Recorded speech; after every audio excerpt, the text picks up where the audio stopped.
Bismillahirrahmanirrahim. Assalamualaikum warahmatullahi wabarakatuh. Baik anak-anak sekalian, bagaimana kabarnya hari ini? Mudah-mudahan senantiasa diberikan kesehatan oleh Allah Subhanahu wa taala. Alhamdulillah wasyukurillah, pada hari ini kita dapat bertatap muka, kita dapat saling berkomunikasi walaupun dalam keadaan seperti sekarang ini. Mudah-mudahan kalian tetap semangat belajarnya ya anak-anak ya. Terutama untuk pelajaran bahasa Arab yang akan sebentar lagi Bapak sampaikan.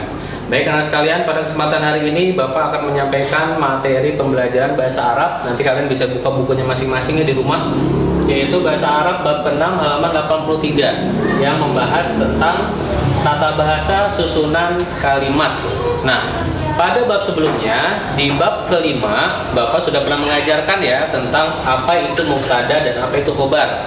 Nah, sebelum kita melanjutkan ke materi selanjutnya, yaitu yang sekarang khobar muqaddam, mubtada muakhar dan naat, ada baiknya Bapak akan mengulang sedikit materi yang pernah Bapak sampaikan di pertemuan sebelumnya. Baik, Bapak ulang sebentar. Masih ingat nggak apa itu artinya mubtada? Nah, mubtada itu artinya adalah subjek.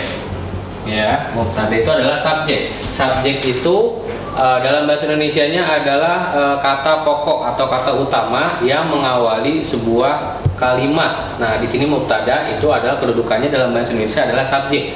Nah, apa itu mubtada? Mubtada itu adalah kedudukan dari sebuah kata di dalam suatu kalimat. Nah, yang kedua adalah khobar. Khobar ini adalah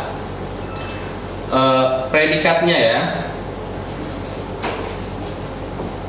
Predikat atau juga bisa disebut dengan keterangan ya, keterangan dari subjeknya ini sendiri. Nah, apa itu khobar? Apa itu mubtada? Ya, jadi mubtada itu adalah subjek dan khobar adalah predikatnya atau keterangannya. Nah, lalu apa saja yang dapat mengisi kata-kata di dalam predikat mubtada dan khobar tersebut? Yaitu mubtada biasanya diawali dari sebuah isim. Isim itu adalah sebuah nama.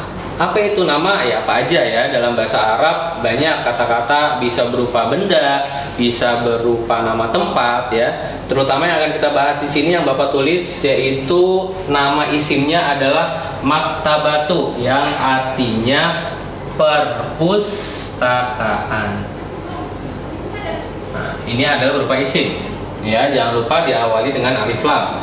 Selanjutnya yang menjadi khobar keterangannya adalah janiba. Janiba ini adalah zorof.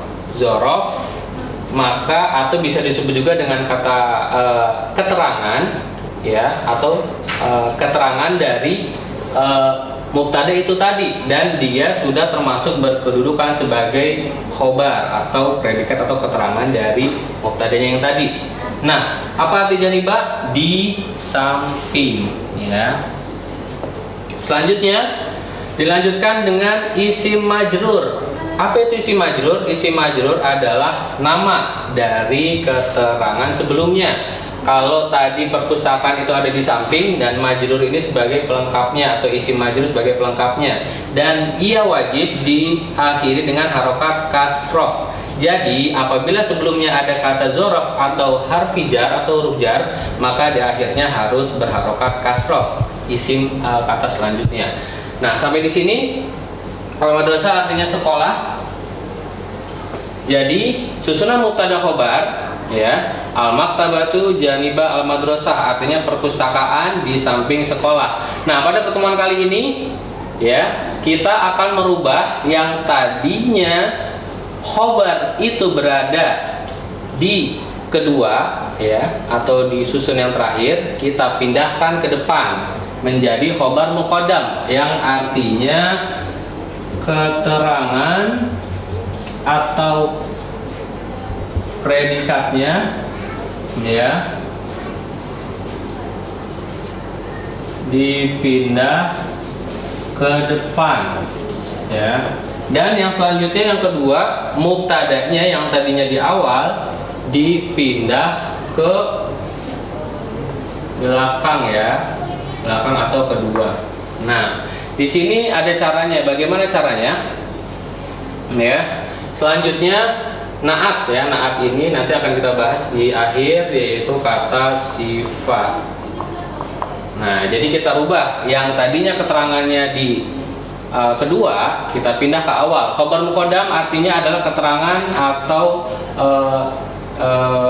predikat yang dipindah ke awal, ya, yang tadinya kedua. Kemudian mubtada muakhar yang tadinya subjeknya di awal dipindah ke urutan yang kedua. Nah, lalu bagaimana? Tinggal kita pindahkan saja khobarnya ke depan. Janibal madrasati, ingat ya, harus harokatnya harus kasroh karena dia majrur ya, isim majrur, sebelumnya ada dzarofnya janiba yang di samping. Kemudian mubtada muakhornya yang mubtada tadi di awal tinggal pindahkan saja ke barisan kedua, dan maka dia ini sudah menjadi susunan kalimat khobar muqaddam dan mubtada muakhor. Nah, dalam materi kali ini ada tambahannya, yaitu kata sifat yang disebut dengan naat. Apa itu naat? Kata sifat bisa berupa apa saja.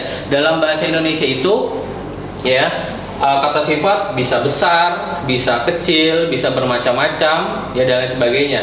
Namun yang kita pakai di sini untuk melengkapi kalimat yang sebelumnya agar sesuai, maka kita tambahkan kata-kata kabirotun yang artinya besar. Jadi kalau kita terjemahkan, janiba artinya di samping, al-madrasah itu sekolah, al-maktabah perpustakaan. Nah, dan tambahan naatnya atau kata sifatnya di sini kabirotun. Jadi kita artikan janibal madrasati maktabatun kabirotun, yang artinya di samping sekolah ada perpustakaan yang besar. Baik, karena sekalian, ya, mudah-mudahan apa yang Bapak sampaikan tadi dapat kalian mengerti dan pahami ya. Kalau misalkan nanti ada yang belum jelas, bisa ditanyakan langsung ke grup atau japri di WhatsApp Bapak. Nah, untuk tugas hari ini ya cukup sampai di sini. Kurang lebih mohon maaf ya. Nanti adapun tugas-tugas selanjutnya akan Bapak sampaikan di grup WA-nya masing-masing di grupnya. Kurang lebih mohon maaf. Wassalamualaikum warahmatullahi wabarakatuh.